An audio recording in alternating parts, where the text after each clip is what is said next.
আপনার দুটো ব্যাগ। ধন্যবাদ, এই নাও তোমার টাকা।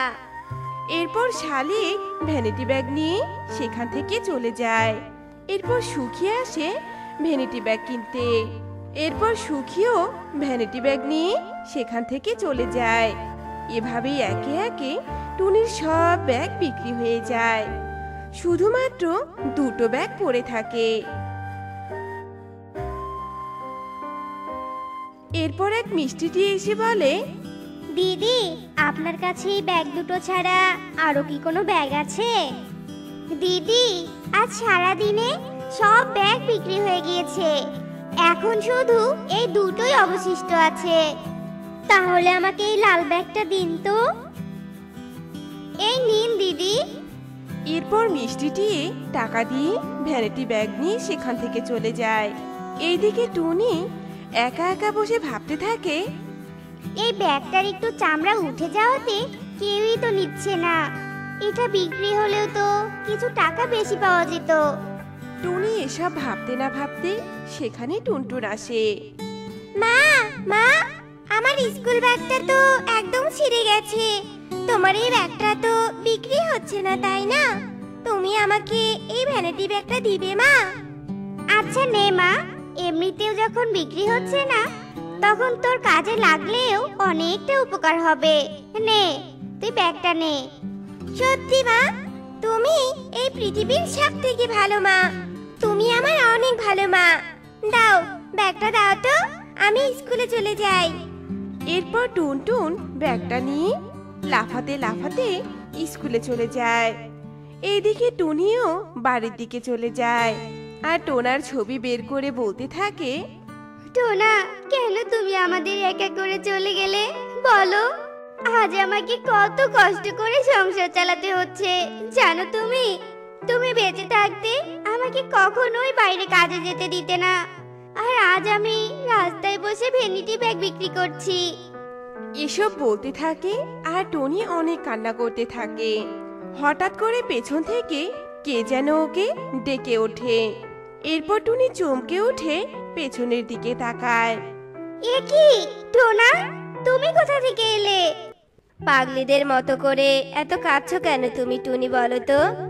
আর আমি তো কোথাও যাইনি, আমি সব সময় ছায়ার মতো থাকি তোমাদের সাথে, আর খুব শীঘ্রই তোমাদের অভাব ঘুচে যাবে গিন্নি, তুমি একদম চিন্তা করো না। এই বলে টোনা সেখান থেকে অদৃশ্য হয়ে যায়। আর টুনি, টোনা, টোনা, তুমি কোথায় গেলে টোনা?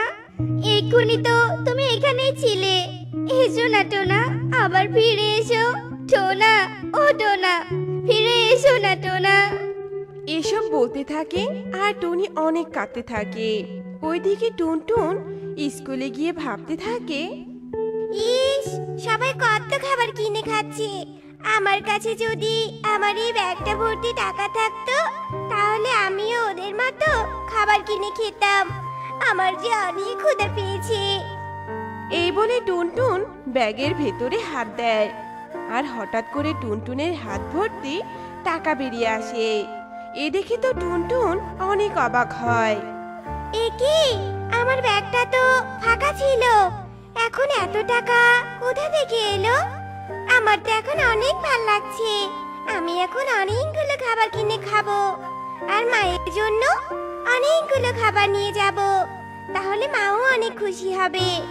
কিভাবে টাকা এসেছে সেটাই তো আমি জানি না। তোর ওসব ভেবে লাভ নেই, টাকা তো এসেছে। এরপর টুনটুন খুশি মনে নিজে খাবার কিনে খায় আর মায়ের জন্য অনেকগুলো ফল, মিষ্টি, দই বাসায় নিয়ে যায় আর গিয়ে তার মাকে বলে, দেখো মা, তোমার জন্য কত খাবার কিনে এনেছি আমি, খাও খাও। কিন্তু এত খাবার তুই কোথায় পেলি রে মা? কোথায় আবার? এই ব্যাগ থেকে টাকা পেয়েছি। জানো মা, আমি যখনই এই ব্যাগটাতে হাত দিয়েছি অমনি দেখি অনেকগুলো টাকা আমার হাতে এসেছে, সেগুলো দিয়েই তো এসব কিনেছি মা।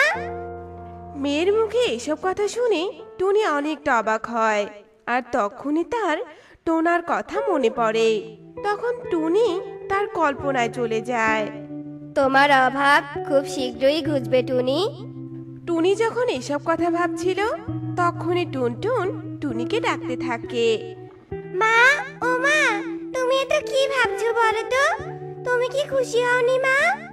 কিছু না রে মা। হ্যাঁ, আমি অনেক খুশি হয়েছি রে মা। আর মা টুনটুন, তুই এই ব্যাগটা আর স্কুলে নিয়ে যাস না কেমন? তোকে আমি এর থেকেও অনেক সুন্দর ব্যাগ কিনে দিব, আর তুই সেটা নিয়ে স্কুলে যাস। আর এই ব্যাগটা আমার কাছেই থাক রে মা। আচ্ছা ঠিক আছে মা। মা, আজ আমাকে বিরিয়ানি রান্না করে খাওয়াবে মা? কতদিন থেকে বিরিয়ানি খাই না। আমি খেলতে গেলাম মা, আর তুমি কিন্তু অবশ্যই অবশ্যই আমার জন্য বিরিয়ানি রান্না করবে, ঠিক আছে? এই কথা বলে টুনটুন খেলতে চলে যায়। আর টুনি ভাবতে থাকে, এটা তো মনে হচ্ছে একটা জাদুই ব্যাগ।